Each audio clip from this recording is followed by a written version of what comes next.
श्री दानिश अली जी। धन्यवाद सभापति महोदय कि आपने मुझे इस ऐतिहासिक पल पर बोलने का अवसर दिया। इस नए परिसर में हम आए हैं। मैं देश की समस्त साइंटिफिक कम्युनिटी को बधाई देने के लिए यहां आपके सामने खड़ा हुआ हूं। मुझे इस बात का फक्र है कि मैं आज नए परिसर में बोलने के लिए जब खड़ा हुआ हूं तो इस देश की साइंटिफिक कम्युनिटी को बधाई देने के लिए खड़ा हुआ हूं। सभापति महोदय, गवर्नेंस एक कंटिन्यूअस प्रोसेस है और मैं सुबह से बैठ करके अपनी आदत के मुताबिक, भले ही मुझे बोलना हो सदन में या नहीं, लेकिन मैं लगातार सदन में बैठने की कोशिश करता हूं। लेकिन मुझे आज अफसोस हुआ जब इस बधाई संदेश में भी शुरुआत यहां राजनीति से हो गई। इस सदन के उपनेता ने शुरुआत की, दूसरी तरफ से भी उस तरीके के राजनीतिक टिप्पणियां हुई। लेकिन आज ये पल इस देश के सभी साइंटिस्ट को, इसरो में जो काम कर रहे हैं, जिन्होंने आज हमारा सीना चौड़ा किया कि दुनिया के अंदर हम पहला देश बने कि मून के साउथ पोल पर सॉफ्ट लैंडिंग हुई चंद्रयान 3 की। उसके साथ साथ कहीं ना कहीं देश भर के साइंटिस्ट अलग अलग इंस्टीट्यूशन से जो पढ़ के आए हैं, उनका मैं भी उसमें पीछे नहीं रहना चाहता। मेरी कॉन्स्टिट्यूएंसी के भी कई बच्चों का उसके लॉन्चिंग पैड के, चंद्रयान के लॉन्चिंग पैड में उनका योगदान रहा है।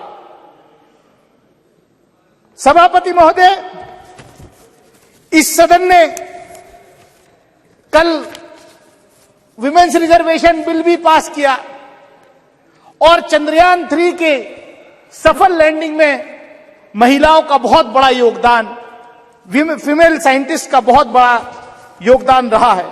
मैं पढ़ रहा था कि किस तरीके से तमिलनाडु की एक बहन फातिमा शाजी, जो इस प्रोजेक्ट में जिसका बहुत बड़ा योगदान है, कितने गरीब परिवार से आती थी और ये इसलिए संभव हुआ कि हमारे देश के पहले प्रधानमंत्री से लेकर के मौजूदा प्रधानमंत्री तक कंटिन्यूअस इस क्षेत्र में इसरो को बढ़ावा देने में जो है कहीं पीछे नहीं रहे।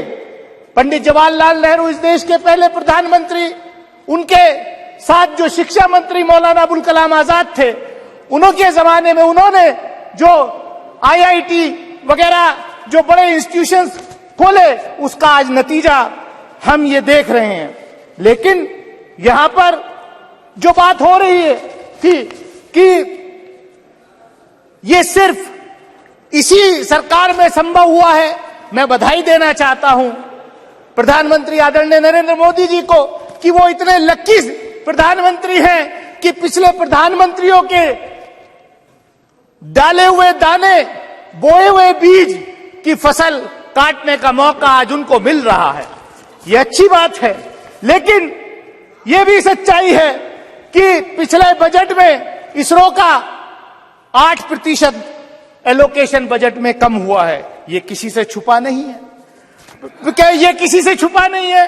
और हमने देखा पिछले दिनों सभापति महोदय, इस सरकार में जिस तरीके के अपॉइंटमेंट्स हो रहे हैं, और मैं कंक्लूड कर रहा हूं, जिसमें कुछ ज्यादा है भी नहीं, मैं कंक्लूड कर रहा हूं। हमने देखा कि पिछले दिनों मंडी के आईआईटी के एक डायरेक्टर का वीडियो वायरल हुआ कि ये जो हिमाचल प्रदेश में जो बाढ़ फ्लड आया है, यहां जो भूस्खलन हुआ है, ये इसलिए हुआ है। मतलब आईआईटी का डायरेक्टर, ये सरकार कैसे अपॉइंटमेंट कर रही है कि वो कह रहे हैं कि क्योंकि ये लोगों ने यहां नॉन वेजिटेरियन इस देश में खाना शुरू कर दिया है, इसलिए जो है ये सब आपदा आ रही है। कैसी अनसाइंटिफिक बात लोग कर रहे हैं और ऐसे लोगों के खिलाफ कोई कार्रवाई नहीं हो रही। मैं सभापति महोदय, मैं इतना ही कहूंगा कि जो साइंटिफिक कम्युनिटी है हमारे देश की, उसको हमें जो है बढ़ावा देना चाहिए।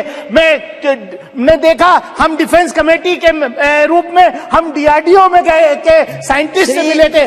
4 साल तक उनका प्रमोशन जो है वो रोका हो गया था। हमने सवाल किया, खैर अब वो प्रमोशन जो है हो रहा है। तो मैं इतना ही कहूंगा कि यहाँ पर मैं कंक्लूड कर रहा हूं, पोखरण के टेस्ट की बात हुई। 1974 में न्यूक्लियर का टेस्ट हुआ, बाद में वाजपेयी जी के नेतृत्व में भी वो पोखरण 2 हुआ, लेकिन पोखरण 2 की तैयारी नरसिम्हा राव जी के जमाने में हो गई थी। मैं रिकॉर्ड पे कह सकता हूं कि देवेगौड़ा जी जब प्रधानमंत्री थे, फाइल आई थी उनके पास, लेकिन उनको एडवाइस किया गया, नहीं साहब हम